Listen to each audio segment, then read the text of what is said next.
Alright,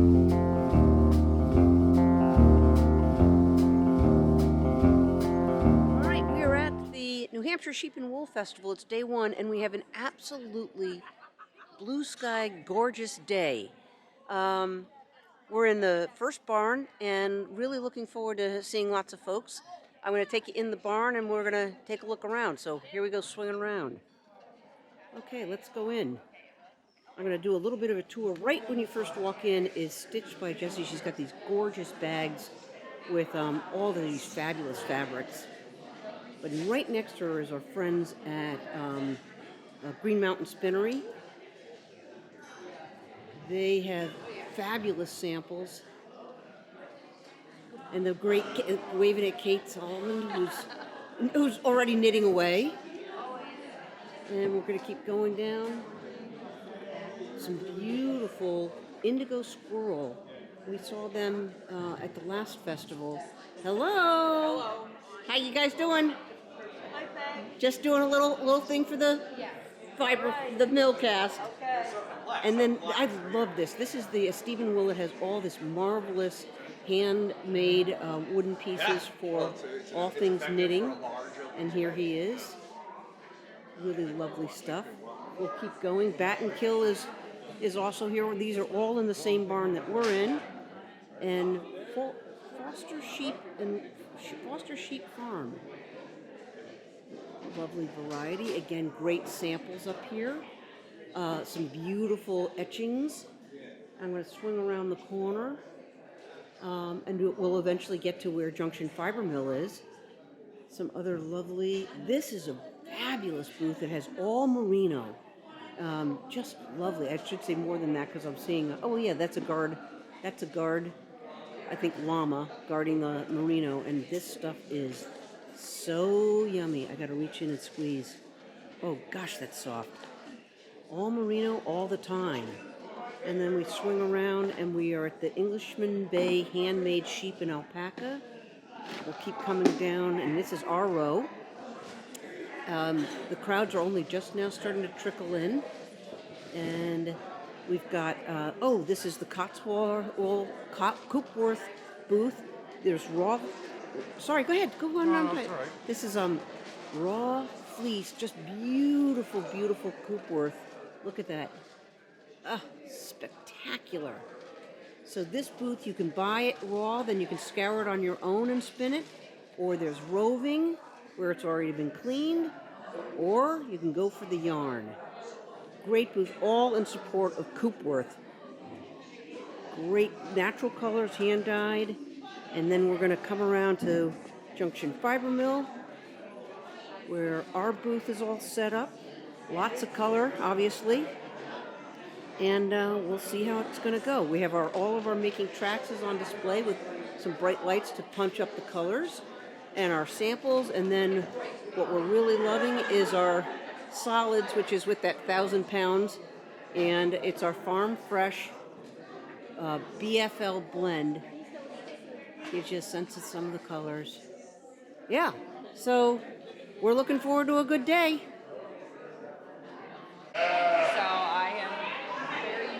All right, we're going to take a tour of the animal barn, and we're looking at a purebred giant Angora. What a cutie. Are you the owner? I am. Oh, tell me. I'm Junction Fiber Mill right across there, so I'm doing a quick tour for our Millcast. He's 1 year old. Yeah? And his name is Rory. Hello, and he Rory. is a giant Angora. Yep. And how do you get the fiber off of him? Every 3 months they shed. So what I do is I hand pluck it off from the sides and the back, which would be the blanket, and the rest I'll shave off. And then it comes out, like this is 1 ounce. Oh, wow. It's 1 ounce. That takes some time. Yep. You'll get about 2 or 3 ounces off a rabbit. A year? Every 3 months. Every 3 months, 2 or 3 ounces. Wow. Thank you. You're welcome. Jeez. All right. So not just sheep here. Nope. Okay. Let's keep going and see what else. I got to show you some of these. Oh my goodness. Are you ready for ridiculous cuteness? Three Creeks Farm. Look what we've got here. Oh my Lord. Hey, Mom. with your gorgeous horns. Oh, can I take a look at you? Hello. Look at you. Look at you, curious one. What do you think of all the people here? How cute is that? I'm pretty sure that these are horned Dorsets. Let's take a look at Mom. I don't have a sign that tells me. Let me come back around here and see. Pardon? Did it say yeah. Sorry. There we are. Horned Dorsets. That's what I thought. Oh, we'll be back, little cutie pie. All right. So a little awkward, but then there are the sheepskins. Beautiful fibers here. Take a look at that sweater she's wearing. Yum. All right. So this is the Horned Dorset. Now, if we keep going, oh my goodness, this is Great Bay Wool Works from Durham, New Hampshire. They have extraordinary Romney, and here you're seeing a couple big guys. Hi. Yes, we just got that pattern. How are you? You doing a little scratching? You're doing a little scratching? These guys are known for having some of the finest Romney.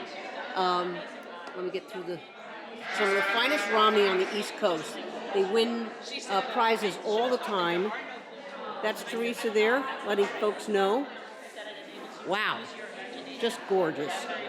And they have beautiful natural colored yarns. And there's Tim, man in the booth. Hello! And look at all these gorgeous colors. And then we're over into the next booth. Again, more Romney. Hi. Oh, and we now have a jacketed one being kept nice and clean. All right, let's keep going. Glory Bee Farm. Oh, getting all kinds of love and attention from its owner. Oh, this is a Navajo Churro, a different breed. We'll see him here. Oh, very different kind of fiber. Yeah, she'll give you yours. Some people getting a chance to get up close. Oh, look at these lambs here. Big guys. Big guys getting a chance to... This is what you get to do when you're at a Sheep and Wool Festival. Get up close and touch.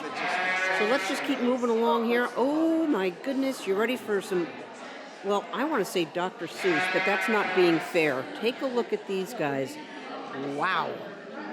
Aren't these guys elegant? Are you the owners? Yes. What are we looking at here?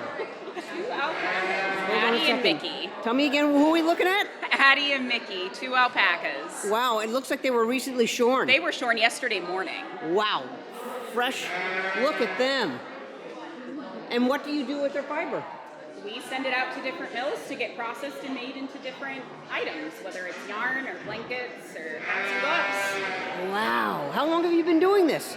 14 years. Oh, so you know your way around. I know my way around. Great. Where's home for you? Barrington, New Hampshire. Very nice. Well, they are absolutely gorgeous. Thank you. Hi, guys. Thanks for sharing. All right, let's do one more. We've got Ramblin' View Farm. Oh, 2 very sweet ones. Nice and calm. This one's here for the snuggles. Oh, this one's here for the snuggles? All right, Snuggles. Hi. How are you? Oh, look at you. Hello.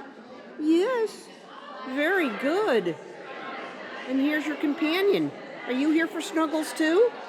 Can I reach in and see? Oh, okay. I'm sorry. I didn't mean to upset you.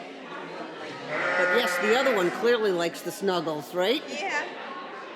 I love it. Maybe you just need to scratch. All right, that's the sheep barn, which is right next to ours. Oh, and there's those twins who've come back around to see.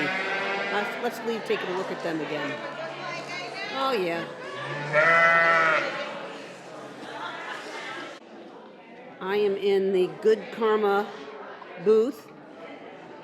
Amy runs it. Who's in charge? This is Jim. If they're at a festival, Jim is in the seat with his circular knitting machine, and I have asked him to make me a pair of socks. And so I've just hung the cuff. Okay, which So means my cuff is this little. I put this cuff on there with my little signature detail. oh, all right, And now I'm going to start doing the body of the sock, okay. which is a mock rib. So I'm going to it's basically a skip stitch more than anything else. So I'm going to take one needle out here, transfer it here. I'm going to go 3, take the 4th one, and these needles will come right out. So it's a 3x1 mock rib. Mock rib, okay. So it gives the sock a little bit of structure, helps it stay up on your leg. So how long does it take you to make a sock? This is my 3rd pair today. Wow, and it's only like 2 o'clock. Yeah, Okay, so I can make a pair in about an hour. that's pretty sweet. Yeah, So when and someone they match. Yeah, they match. And so someone like me says I'm a size, my shoe's 8.5, you just automatically know how many. I've got a chart, Oh, okay. so I can make them to size. All right. A lot of the socks I make are just kind of a generic size. Yep. Just for people to have. This pair is for me. I wear my socks for about 3 weeks, then make a new pair. Why not? Yep. I know for years you've been doing circular knitting machines. How did this even come into your life? Well, kind of what you said. You know, who's the boss? And Amy and I have been at this together since day one. But what could I know about yarn? I do all the spinning in our mill, and she does all the dyeing, and she makes all the soap. We have our jobs that we both do, so it's a equal partnership. But we go to fiber shows. Nobody wanted to talk to me about yarn, and I didn't knit. Okay. And I didn't care to learn to knit, and then I found these machines, and I got an old one, and I really like the history of them. I like the mechanics of them. And from there, I taught myself to knit from the 1914 manual, and then that evolved into teaching others. And then now I repair machines and buy and sell machines. And I represent the Erlbacher company selling new machines, and also the Lamb company in Chicopee selling their LT 150s. Mm-hmm. So now I'm done with hanging my mock rib. Yeah. Now we're ready to go. Okay. So it just kind of evolved over time. So when did knitting when did these get invented? How long have there been circular knitting machines? The oldest one that I personally have is 1867. 1860. American or European? Yep. American. And I don't know the entire history of them. Uh-huh. But that's the oldest one I have. The oldest one I've seen is 1840. Wow. And that was a Gearhart, had a wooden cylinder. Kind of cool. So that was 49 rows just then. Oh God. So can we? All right, you can already start seeing it.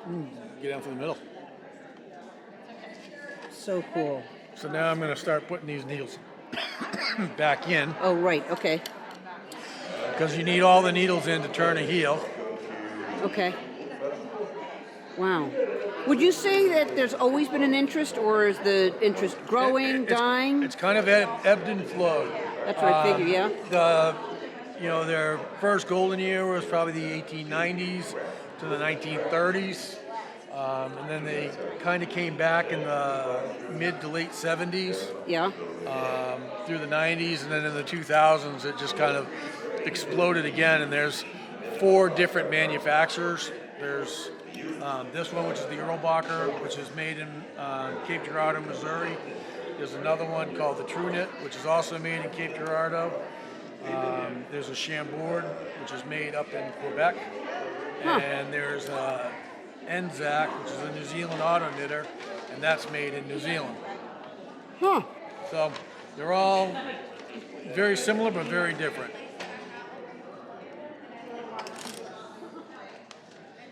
All right. Well, we'll come back when we see it a little further along. Maybe we'll come back for the heel. Well, you got about 30 seconds. Oh. All right. Let's see then. Hold on. In the meantime, real quick. There's the booth. Literally right here on the. Get the context here.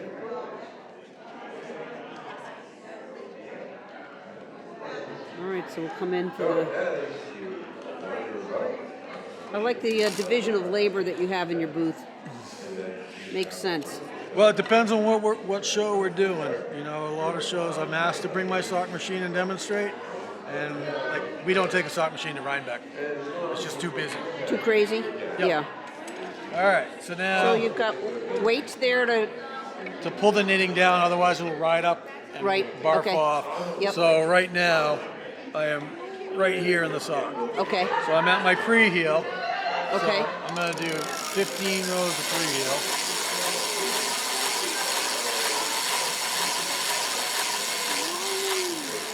And now I'm going to change out my color because we're doing the yellow in the heels and toes. Right. So I'll have to weave this end in afterwards.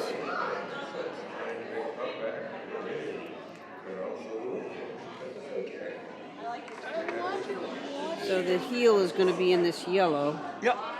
It's, It'll be like on the inside of your cuff here too. Is yellow. oh, right. So this is a cast-on bonnet. This is waste yarn. Yep. And then the yellow. And now we'll do the yellow in your. For the heel. So I don't like to tie knots in any of my socks. So these are just going to overlap. And then I'll weave in these ends when I'm done. Got it. Come on. Down All there. right. All right. Have you seen this done before? Do you know what he's making? Socks. But I don't know how this thing works. He's about to start on the heel of my sock. Right. So Oh, this that's is- cool. I'm taking these needles out of work. So I'm going to do short row knitting back and forth. Oh. So I'm just going to go by here, raise this needle up. And I'm going to take one stitch out on each side. My cylinder is divided up in halves, and I've got target marks to know how far to go from my heel. So there's math without numbers, which is my favorite kind of math. This is so cool. So you see I'm not knitting round now, so I'll put these other heel weights in, which will pull the knitting down. Oh. Now off I go again. And how quickly can you make a pair of socks with this machine? Takes about an hour. Oh, really? Yeah, this is my third pair today. Oh, that's really cool. And you're literally just working on the heel itself. Yep.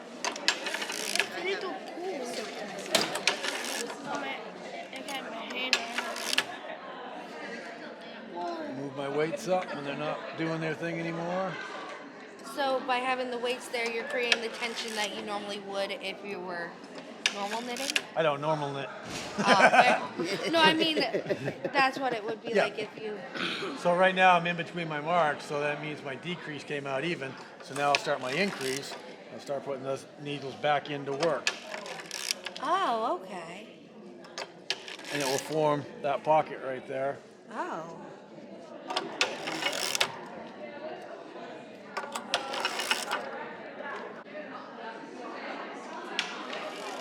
So Jim has been working away while I've been back in my booth, and he is already on the second sock.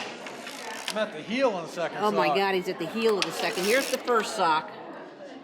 Here's some waste yarn, and then there's the second sock. And here's the heel of the second sock. Just The finished. man is a machine. Just finished the second heel. So now these are done. Lucky me. So with these two, you can knit through the hole in the corner, the dreaded hole in the corner of socks that every sock knitter hates. So if I went one more needle here, I'd have the hole in the corner, but I can knit through it. Okay. Now I'm going to change back out to the purple color.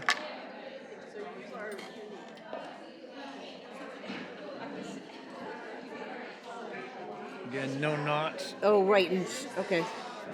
So I'll weave these ends in when I'm done.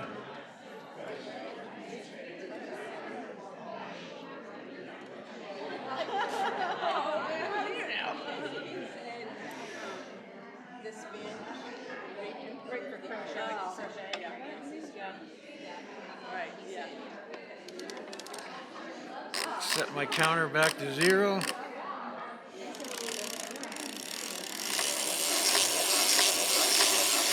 Off we go.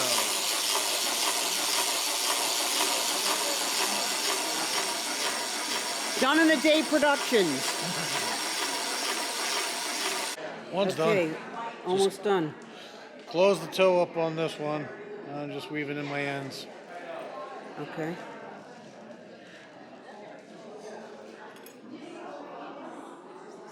No knots, just woven in. Love it. So that's more or less what they're gonna look like. Fabulous. Wow. Just like that.